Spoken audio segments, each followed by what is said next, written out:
प्रिय छात्रों, बीएससी प्रथम वर्ष की प्राणी शास्त्र की क्लास में हम फर्स्ट पेपर इन्वर्टिब्रेट्स की फर्स्ट यूनिट में टाइप स्टडी में पैरामीशियम का अध्ययन कर रहे हैं। आज हमारा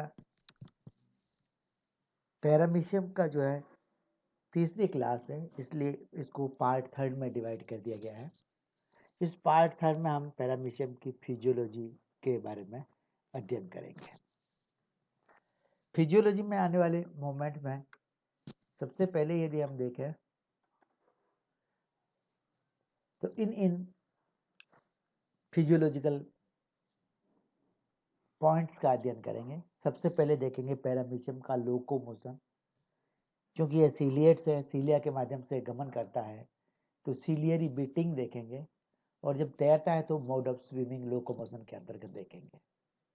न्यूट्रिशन, भोजन कैसे ग्रहण करता है, उसको हमने डिवाइड कर दिया है। फूड नंबर 1, फिर फीडिंग मैकेनिज्म, बी सी वाला डाइजेशन, और फिर इजेशन। इन 4 बिंदुओं में फूड, फीडिंग मैकेनिज्म, डाइजेशन और इजेशन के माध्यम से न्यूट्रिशन को बढ़ेंगे। रेस्पिरेशन और एक्सक्रीशन के बारे में चर्चा करेंगे। चौथे बिंदु में ऑस्मो रेगुलेशन देखेंगे, और 5वें में इसका हम बिहेवियर देखेंगे। बिहेवियर मुख्यतः 2 प्रकार का है इसका, अवॉइडिंग रिएक्शन और दूसरा trial and error reaction. Trial और एरर में temperature, light, touch, chemical, water currents, electrical current और ग्रेविटी के बिंदुओं को हम टच करेंगे। सबसे पहले बात करते हैं हम लोकोमोशन की। पैरामीशियम की शरीर की आकृति से हम परिचित हैं। पैरामीशियम के शरीर का आकार cigar shaped, slipper shaped, spindle shaped और यह स्ट्रीमलाइंड होता है, धारा रेखित। जल में तैरने में सहायक इसका जो शरीर होता है। गमन के लिए इसमें विशेष प्रकार की युक्तियां पाई जाती है, जिन्हें हम सीलिया कहते हैं। पैरामीशियम के सीलिया का आकार हमने पहले ही बता दिया था कि ये 10 से 12 म्यू के आसपास का होता है, और एक पैरामीशियम के संपूर्ण शरीर पर लगभग 10,000 से 14,000 तक सीलिया पाई जाते हैं। सीलियाओं के माध्यम से पैरामीशियम गमन करता है, स्वतंत्र रूप से तैरता है, और ये पैरामीशियम के शरीर पर सीलिया पूर्ण रूप से समान रूप से वितरित होते हैं। इसीलिए तो यह होलोट्राइका नामक सब क्लास के अंतर्गत आता है। पैरामीशियम जब मूवमेंट करता है तो मूवमेंट की स्पीड बता रखी है कि 1500 म्यू प्रति सेकंड की चाल से गति करता है। इसमें हम देखेंगे सबसे पहले सीलियरी बीटिंग। सीलियरी बीटिंग को हम देखते हैं कि सीलिया में स्पंदन होता है लोलक की भांति। जिस प्रकार घड़ी का लोलक पेंडुलम गति करता है, ठीक उसी तरह से प्रत्येक सीलिया में स्पंदन होता है, और स्पंदन जो होता है उसको 2 स्ट्रोक्स में विभाजित किया जाता है। एक स्ट्रोक कहलाता है इसका इफेक्टिव स्ट्रोक, और दूसरा कहलाता है रिकवरी स्ट्रोक।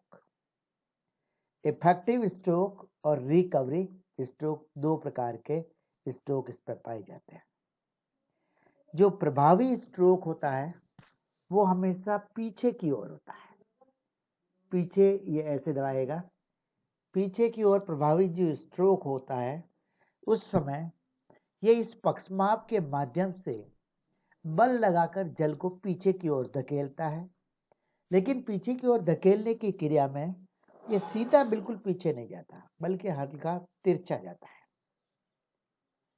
रिकवरी स्ट्रोक में धीरे धीरे सीलिया को पुनः यह पहले वाली स्थिति में लाता है, फिर वापस बलपूर्वक इफेक्टिव स्ट्रोक संपन्न होता है, और फिर वापस रिकवरी स्ट्रोक इसमें आता है, जिसमें पहले की इसे हम पुनर्प्राप्ति स्ट्रोक कहते हैं, जिसके माध्यम से पहले की स्थिति को ग्रहण किया जाता है। अब हम बात करते हैं पैरामीशियम के शरीर पर पाए जाने वाले सीलियाओं की गति जो होती है एक तरंग के समान गति होती है। यहाँ आप देखिए, ये तरंग, ये ऐसे ऐसे, ये पूरी एक तरंग के समान, तो ये कहते हैं कि पैरामीशियम के सीलियाओं की जो गति होती है वो समक्षणिक नहीं होती। किसकी? एक अनुदैर्ध्य पंक्ति में व्यवस्थित सीलियाओं की गति समक्षणिक नहीं होती, बल्कि एक सीलिया के इफेक्टिव स्ट्रोक से गुजर जाने के पश्चात दूसरे में स्पेक्टिव स्ट्रोक होता है, उसके पश्चात क्रम से होती रहती है। इसलिए ये पूरी के पूरे सीलिया जैसे धान के खेत में लहर चलती है, उसी तरह से लहर इसके ऊपर चलती होती है। और अनुदैर्ध्य पंक्ति में व्यवस्थित जो है पक्षमाप एक विशिष्ट प्रकार की तरंग में स्पंदन करते हैं। ये तरंग इसके अगले सिरे से प्रारंभ होती है और पिछले सिरे तक जाती है। इसका मतलब क्या है? इसका मतलब एक अनुदैर्ध्य पंक्ति में पहले स्थित सीलिया या अनुदैर्ध्य पंक्ति में स्थित सीलिया अपने पहले वाले सीलिया के स्पंदन के पश्चात स्पंदन करना प्रारंभ करता है। उसके पश्चात स्पंदन करता है। पहले गति आगे वाले में होगी, उसके बाद पीछे वाले में। लेकिन ऐसा अनुदैर्ध्य पंक्ति में होता है। यदि पैरामीशियम के सीलिया के जो अनुप्रस्थ पंक्ति के एक सीलिया है, वो सभी सीलिया एक समान स्पंदन की समान अवस्था में रहते हैं, इसलिए उस गति को हम साइमल्टेनियस गति कहते हैं। तो दो बात में क्लियर वापस रिपीट कर देता हूं। पैरामीशियम के शरीर पर अनुदैर्ध्य पंक्ति में व्यवस्थित सीलिया अपने पूर्व स्थित सीलिया के पश्चात स्पंदन की अवस्था में आता है। इसलिए इन सीलियाओं की जो गति होती है वो मेटाक्रोनल रिदम कहलाती है।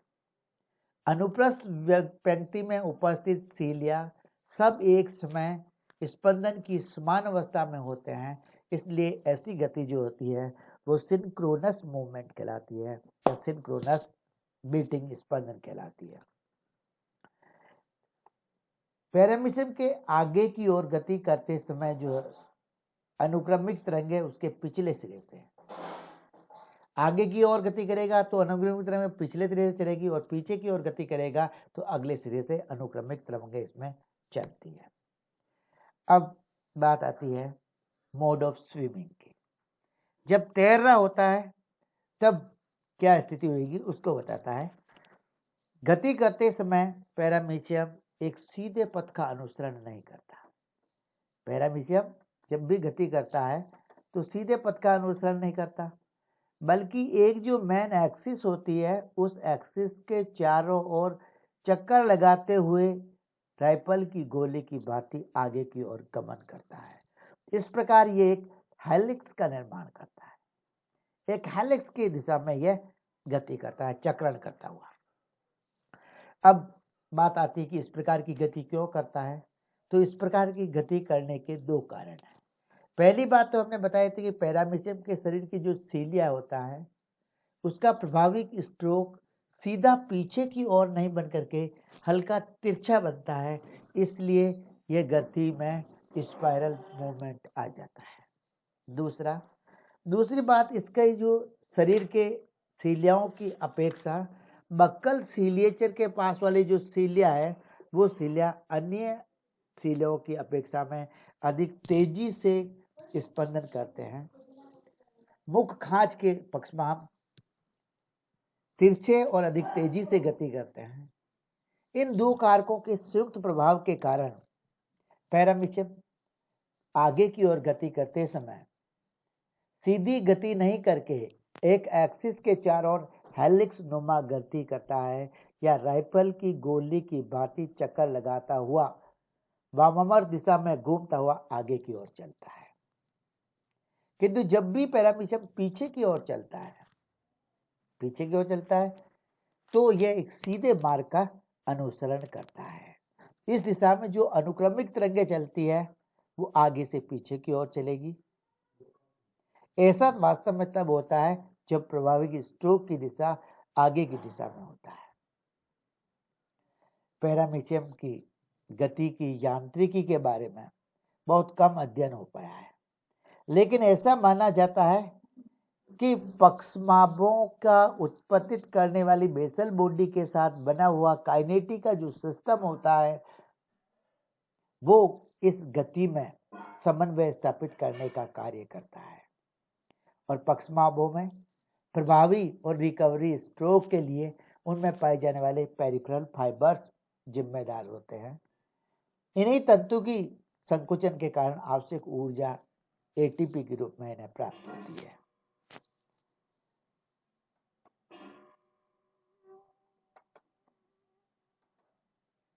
अब हम देखेंगे न्यूट्रिशन, पैरामीशियम में पोषण। पैरामीशियम में जो पोषण होता है वो जंतु के समान होता है, इसलिए इसको होलोजोइक न्यूट्रिशन कहते हैं। पैरामीशियम सामान्यतः जीवाणुओं का भक्षण करता है। एक अनुमान लगाया जाता है कि पैरामीशियम 24 घंटे की अवधि में 20 से 55 लाख तक बेसिलस कोलाई को खा लेता है। इस प्रकार पैरामीशियम बेसिलस कोलाई जो कि जीवाणु हैं उनके अस्तित्व के लिए भी लाभदायक साबित होता है, क्योंकि यदि बैक्टीरिया या बेसिलस कोलाई जिस स्पीड से वृद्धि करता है उसी अवस्था में मल्टीप्लिकेशन के माध्यम से बढ़ता रहता है, तो जिस आवास में वह रह रहा है वहां पर अन्य स्रोतों की कमी हो जाएगी और वो बैक्टीरिया के स्वयं के अस्तित्व के लिए खतरा बन जाएंगे। इसलिए पैरामीशियम के द्वारा इन बैक्टीरिया का भक्षण किया जाना जीवाणुओं की पॉपुलेशन को नियंत्रित करके उनके लिए भी उपयोगी है और स्वयं के अस्तित्व के लिए भी इसको भोजन उनसे प्राप्त होता है। बैक्टीरिया के अलावा छोटे छोटे प्रोटोजोन्स, एक कोशिकीय पौधे, शैवाल, डायटम्स, यीस्ट और जंतु या पौधों के छोटे छोटे जो टुकड़े होते हैं उनको भी पैरामीशियम भोजन के रूप में ग्रहण करता है। पैरामीशियम जो भोजन खाता है उस खाने में एक विशेष प्रकार के भोजन को पैरामीशियम ग्रहण करता है।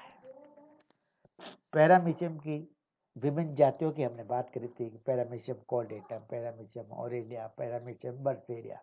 पैरामीशियम बर्सेरिया की एक बड़ी रोचक बात है, वह है कि पैरामीशियम बर्सेरिया के एंडोप्लाज्म में जू क्लोरेला नामक एल्गी पाई जाती है।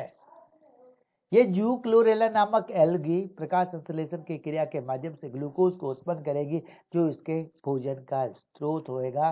तो पैरामीशियम बर्सेरिया कई दिनों तक यदि प्राणी सम पोषण जंतु के समान पोषण ग्रहण नहीं भी करे तो जू क्लोरेला एल्गी के द्वारा जो फोटोसिंथेसिस से भोजन प्राप्त होता है उस पर भी अपना निर्वाह कर सकता है। उस दिन की उसमें होलोफेटिक प्रकार का मोड ऑफ न्यूट्रिशन पाया जा सकता है। कभी कभी भोजन की कमी हो जाए इस जू क्लोरेला को भी डाइजेस्ट कर लेता है, और यदि जू क्लोरेला नहीं भी हो तो वो इसके अस्तित्व के लंबे समय तक उसको बिना भोजन ग्रहण किए हुए अनिश्चित अवधि तक ये पैरामीशियम बर्सेरिया जीवित रह सकता है। फूड बता दिया। अब ये फूड को अंदर कैसे ग्रहण करता है इसकी विधि को हमें देखनी है, और इस विधि को हम कहते हैं फीडिंग मैकेनिज्म। जिन स्थानों पर पैरामीशियम को भोजन अधिक प्राप्त होता है वहां पर प्रचुर मात्रा में पैरामीशियम पाए जाते हैं। पैरामीशियम को द्वारा भोजन को पकड़ने के लिए विशिष्ट प्रकार का उपकरण पाया जाता है। यह पैरामीशियम में पाए जाने वाला विशिष्ट प्रकार का उपकरण युग्लिना और अमीबा की अपेक्षा अधिक विशिष्ट होता है। क्या बात बताई थी? हमने बात करी थी पैरामीशियम में एक ओरल ग्रूव पाई जाती है, चित्र में आपको दिखाई दे रही है ओरल ग्रूव। ये ग्रूव आगे चल करके वेस्टिब्यूल का निर्माण करती है। वेस्टिब्यूल पीछे की ओर बक्कल कैविटी में खुलता है। बक्कल कैविटी साइटोफेरिंक्स में खुलती है और साइटोफेरिंक्स साइटोस्टोम के माध्यम से अंदर की ओर कोशिका द्रव्य में ये इसका मुख्य साइटोस्टोम कहलाता है। यह तो इसका भोजन का मार्ग हो गया। अब यहाँ पर जो सीलिएचर उपस्थित है उन सीलियाओं के स्पंदन के द्वारा जल की एक धारा उत्पन्न होती है, और जल की धारा जब बह करके आती है तो अपने साथ भोज्य पदार्थों के अनेक कण लेकर के आती है। पैरामीशियम के वेस्टिब्यूल में ओरल ग्रूव से प्रवेश करने वाले भोजन के कणों का आकार जो है छोटा और बड़ा हो सकता है या भिन्न भिन्न प्रकार का हो सकता है। छोटे आकार के कण जिनको पैरामीशियम को ग्रहण करना होता है वे एक निश्चित पाथ, जिसे पाथ ऑफ सिलेक्शन कहा जाता है, उसके माध्यम से बक्कल कैविटी से साइटोफैरिंक्स में होते हुए साइटोस्टोम की ओर बढ़ जाते हैं। लेकिन आवश्यकता से अधिक या बड़े आकार के जो कण हैं जिन्हें यह भोजन के रूप में ग्रहण नहीं करता है, उसको बक्कल कैविटी से द्वारा रिजेक्ट कर दिया जाता है। और रिजेक्ट किए जाने वाले जो भोजन के कण हैं वो पाथ ऑफ रिजेक्शन के माध्यम से बाहर की ओर निकाल दिए जाते हैं। ये रिजेक्शन पाथ है, ये छोटे आकार के कणों का सिलेक्शन पाथ है। दोनों प्रकार के कणों के भोजन के सिलेक्शन की बात हो गई।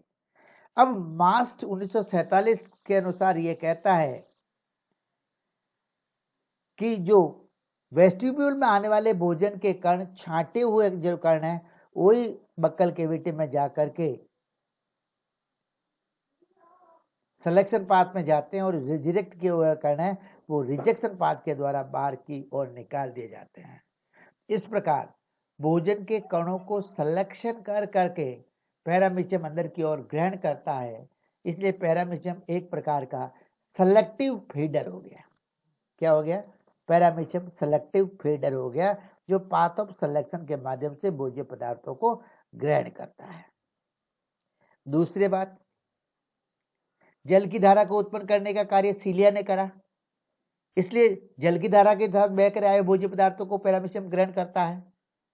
तो सीलिया के स्पंदन के द्वारा जो धारा उत्पन्न होती है वो भोजन के कणों को लाती है। इसलिए पैरामीशियम की दूसरी विशेषता हो गई ये सीलियरी फीडर है। दो फीडर हो गई, सीलियरी फीडर और सेलेक्टिव फीडर। दो बात हमारे पास यहां हो गई। अब जितने भी भोजन के कण छोटे आकार वाले थे जिनको इसने सिलेक्शन कर दिया है, वो पाथ ऑफ सिलेक्शन से होते हुए साइटोफैरिंग से होकर साइटोस्टोम के अंदर की ओर एक वैक्यूल का निर्माण करते हैं, जिसे हम फूड वैक्यूल कहते हैं। और ये साइटोस्टोम के पीछे की ओर, यहाँ पर देख लीजिए आप, ये फूड वैक्यूल बन रही है, forming food vacuole. Food vacuole बन जाती है। फूड वैक्यूल में जो भोजन आया है उसके चारों ओर जल की थोड़ी सी मात्रा भी लगी हो सकती है, वो फूड वैक्यूल के अंदर आ जाती है। फूड वैक्यूल के निर्माण की जो दर होती है वो पैरामीशियम के द्वारा अंदर ग्रहण किए गए हुए भोज्य पदार्थ के कणों यानी भोजन की आपूर्ति पर और rate of feeding, supply of the food and rate of feeding के ऊपर निर्भर करती है। अब फूड हो गया, फीडिंग मैकेनिज्म हो गई, तो अब बात आती है डाइजेशन की। पैरामीशियम के साइटोस्टोम से अंदर की ओर बनी हुई जो फूड वैक्यूल है वे पहले पीछे की ओर गति करती है, फिर आगे जाती है, फिर वापस पीछे आती है।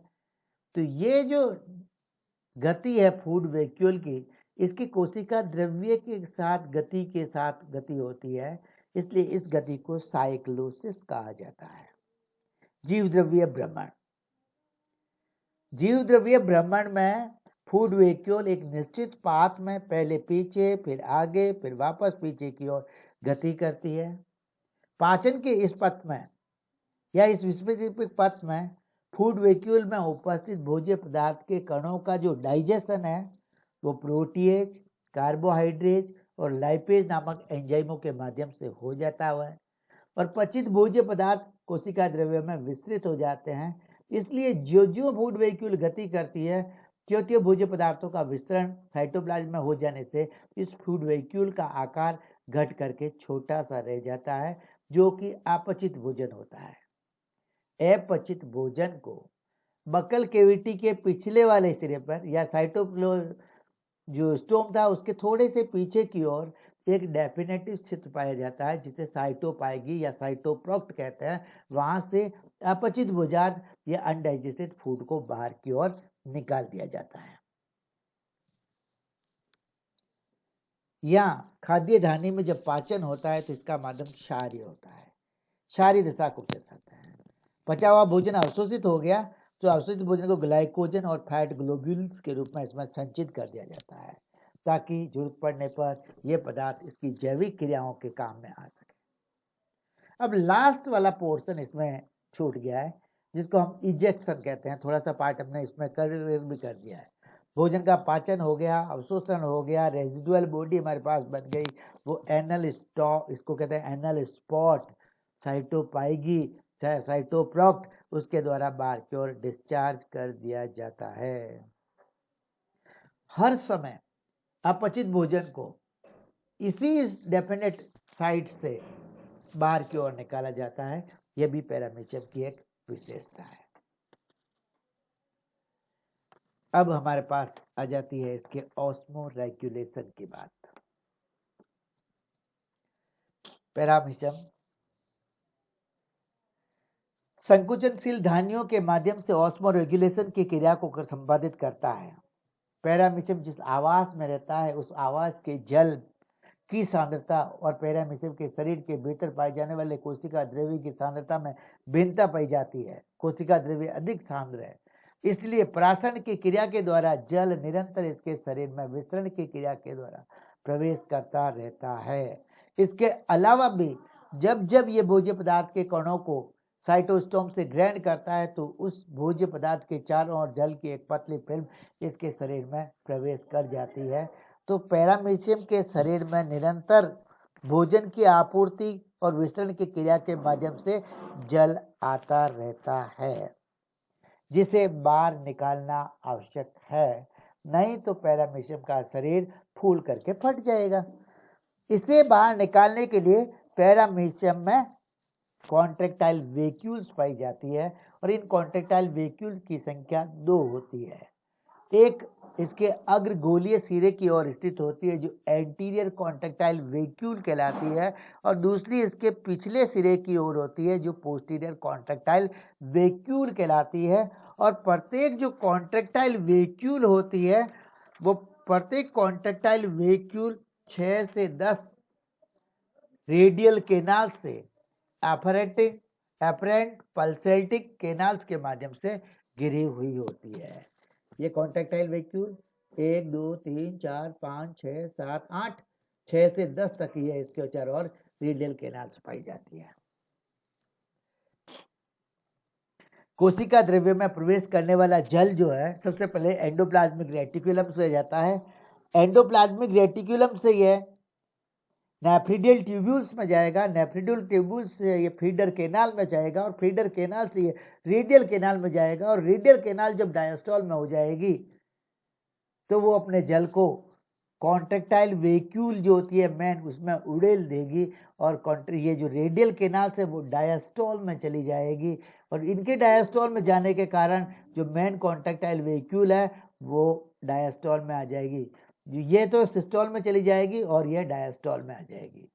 मेन कॉन्ट्रेक्टाइल वेक्यूल जब डायस्टोल में होएगी तो इसकी पल्सेटाइलिंग केनाल यानी रेडियल केनाल जो है सिस्टोल में चली जाएगी।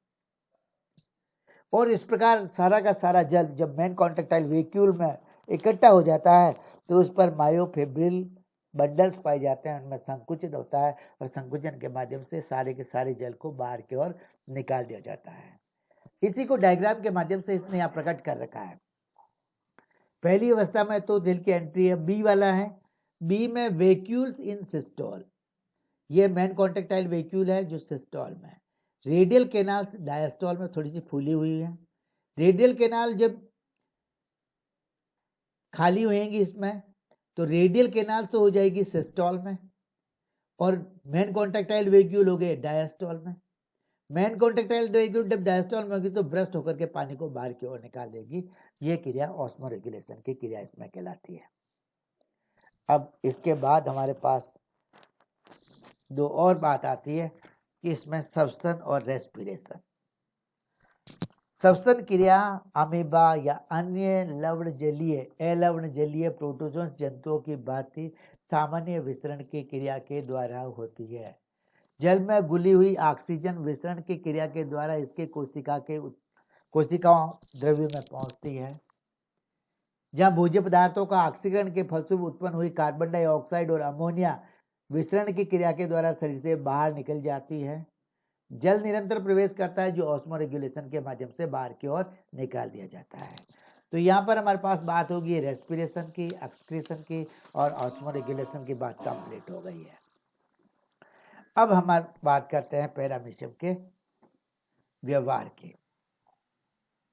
व्यवहार वह क्रिया जिसके द्वारा जीव अपने चारों ओर के वातावरण के प्रति सक्रिय संबंध स्थापित करता है, उसे व्यवहार कहते हैं। व्यवहार पर्यावरणीय प्रभावों के जटिल उद्दीपनों के द्वारा निश्चित किया जाता है। विभिन्न प्रकार के उद्दीपन क्या हो सकते हैं?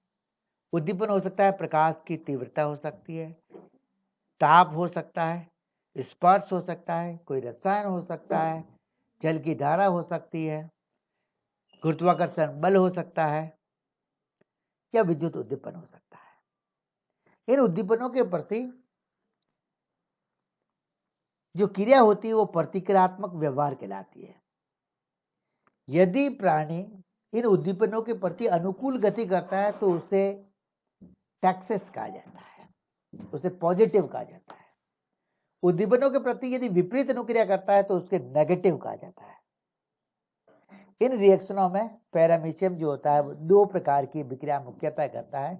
एक है अवॉइडिंग रिएक्शन और दूसरी है trial and error reaction. Avoiding reaction में पैरामीशियम का जो व्यवहार प्रदर्शित करने का महत्वपूर्ण ढंग होता है। जब भी पैरामीशियम किसी मार्ग में आगे बढ़ते हुए किसी ठोस वस्तु के संपर्क में आता है, जैसे यहाँ थिग्मोटैक्सिस वाला का एग्जाम्पल से हम देख सकते हैं, ये पैरामीशियम आगे गति कर रहा था, किसी ठोस वस्तु के संपर्क में आया तो ये यहाँ से वापस पीछे की ओर हट जाता है और पीछे वाले ध्रुव को मानते हुए ये घूर्णन करता है, घूमता है और घूम करने के पश्चात वापस उस दिशा को बदलकर आगे की ओर बढ़ता है। यदि फिर इसी प्रकार की क्रिया आती है, फिर इसी क्रिया को दोहराता है। इस प्रकार की क्रिया पैरामीशियम जब तक करता रहता है तब तक कि वह उस वस्तु से बचकर नहीं निकल जाए या थक कर मर नहीं जाए। जब रुकावट को पार कर लेता है तो यह सीधे पथ में फिर वापस वामावर्त घूर्णन करते हुए आगे की ओर बढ़ जाता है। दूसरा मेथड है ट्रायल और एरर मेथड। इसमें पैरामीशियम अपने अनुभव के आधार पर आगे बढ़ता है। इसमें ट्रायल और एरर होती है की रिएक्शन होती है। पैरामीशियम जब भी आगे की ओर बढ़ता है तो इसके मुख खांच में थोड़े जल की मात्रा को शंकु के रूप में लेता है और निरंतर उसकी जांच करता है। टेम्परेचर, यदि जल का टेम्परेचर अधिक है या कम है तो उसके वापस ये हट करके अपने आप को दूसरे मार्ग में परिवर्तित करके आगे की ओर बढ़ता है। इसमें ये अवॉइडिंग रिएक्शन जो परिग्रहण प्रक्रिया हमने पहले पढ़ी थी वही क्रिया करता है। पीछे हटता है, ध्रुवित होएगा, दिशा बदलेगा, आगे की ओर बढ़ेगा, फिर वही मार्ग होता है तो फिर दिशा बदलेगा। लेकिन जब तक ये क्रिया दोहराता रहेगा तब तक कि उसे अनुकूलतम टेम्परेचर वाला या अनुकूलतम उद्दीपन वाला पर्यावरण नहीं मिल जाता है। विभिन्न प्रकार के उद्दीपनों के प्रति पैरामीशियम की जो अनुक्रिया होती है उस अनुक्रियाओं को इस चित्र में दर्शाया गया है। पहला टेम्परेचर के प्रति होने वाली प्रतिक्रिया को दर्शाया गया है। टेम्परेचर का जो इसका यदि 10 डिग्री सेंटीग्रेड का टेम्परेचर है तो अवॉइड करेगा, 35 से तो अवॉइड करेगा, 25 से 28 डिग्री सेंटीग्रेड टेम्परेचर इसका ऑप्टिमम टेम्परेचर है जहाँ पर यह अधिकतम रहना प्रदर्शित करेगा। तापक्रम के प्रति पैरामीशियम के द्वारा जो अनुक्रिया की जाती है उसको थर्मोटैक्सिस कहा जाता है या तापानुवर्तन कहता है। 24 से 28 डिग्री सेंटीग्रेड का टेम्परेचर इसके लिए अनुकूलतम है। प्रकाश के प्रति जो अनुक्रिया होगी उसको ये फोटोटैक्सिस कहेगा। फोटोटैक्सिस में यदि तीव्र प्रकाश है तो उससे दूर भागेगा, अंधेरा है तो उससे भी दूर भागता है, लेकिन डिफ्यूज लाइट या मध्यम प्रकाश में यह अधिकतम रहना प्रतीत करता है। स्क्वायर्स के प्रति होने वाली अनुक्रिया को यह थिग्मोटैक्सिस कहता है। थिग्मोटैक्सिस या स्पर्शानुवर्तन जब गति करता हुआ ठोस वस्तु से टकराता है तो पीछे की ओर हटेगा, अपने पथ पर ध्रुवित होएगा, घूमेगा, फिर आगे बढ़ेगा। जब तक उस स्पर्श करने वाली वस्तु से यह दूर नहीं हट जाता तब तक अपना मार्ग बदल बदल करके आगे बढ़ता रहता है। यही ट्रायल और एरर का भाग है। यहाँ पर बक्कल सीलेचर के माध्यम से उत्पन्न होने वाले वाटर करंट को भी इसमें शो कर रखा है। लेकिन यदि टच के जिस वस्तु को टच करता है उस टच में यदि कोई सवाल हो या किसी खाने लगे भोज्य पदार्थ कोई बैक्टीरिया हो तो ये वहां पर चिपक जाता है ताकि उसे भोजन की प्राप्ति हो सके। किसी भी रासायनिक के प्रति की जाने वाली अनुक्रिया को रसायन वर्तन या कीमोटैक्सिस कहलाता है और कीमोटैक्सिस में यह नेगेटिव कीमोटैक्सिस शो करता है।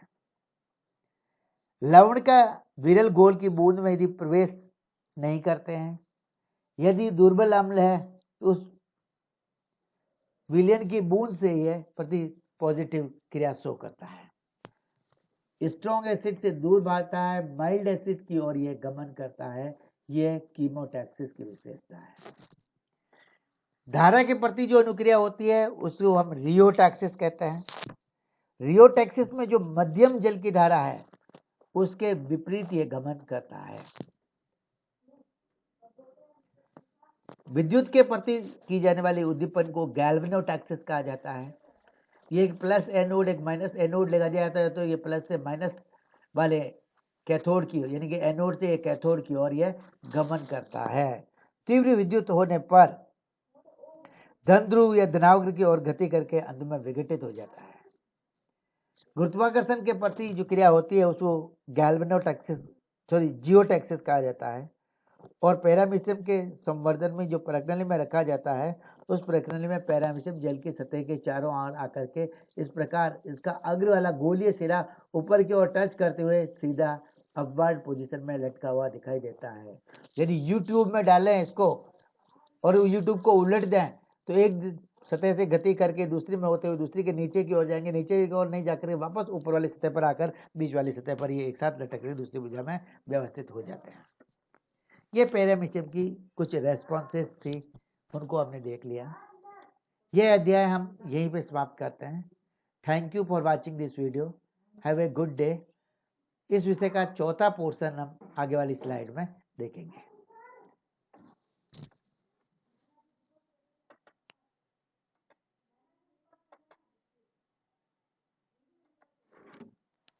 अब इसका असाइनमेंट है explain the internal structure of the paramecium और दूसरी explain the contractile apparatus and process of osmo regulation in paramecium. में 2 क्वेश्चन आपके लिए हैं, आप इनको सरल करके सॉल्व करके व्हाट्सएप पर भेज देते हैं। Thank you for watching this video को लाइक, सब्सक्राइब, शेयर और बेल आइकन को दबाना नहीं भूलें। धन्यवाद।